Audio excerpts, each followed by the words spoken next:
Friend, এই কাজটা করবেন না। বিশেষ মেহমান যেই হোক না কেন, কোরআনের চাইতে দামি কি কোনো মানুষ হতে পারে? এগুলো শিখতে হবে, এটা ক্লাস। আমি কোরআন দিয়ে কথা বলছি, এখানে কোনো মেহমান আসুক, যেই আসুক, আমার পরে যিনি কথা বলুক, কারোর সামনে আপনি স্লোগান দিবেন না। এই ম্যানারটা যেন আমাদের ডেভেলপ করা দরকার আছে না? এগুলো কি কোরআনের কথা হচ্ছে, আপনি হুট করে মাইক ধরে বলতেছেন এনিওয়ান, যেই হতে পারে, পৃথিবীর যত বড় মুফাসসির হোক না কেন, কোরআনের উপরে কোনো কথা নাই, ঠিক কিনা বলেন? এগুলো শিখবেন। আল্লাহ পাক আমাদের সহি সমঝ দান করুক, সবাই বলেন আমিন।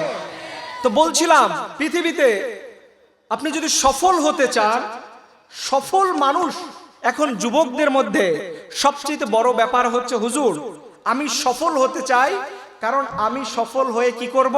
সরকারি একটা চাকরি পেতে চাই। এরকম আছে না?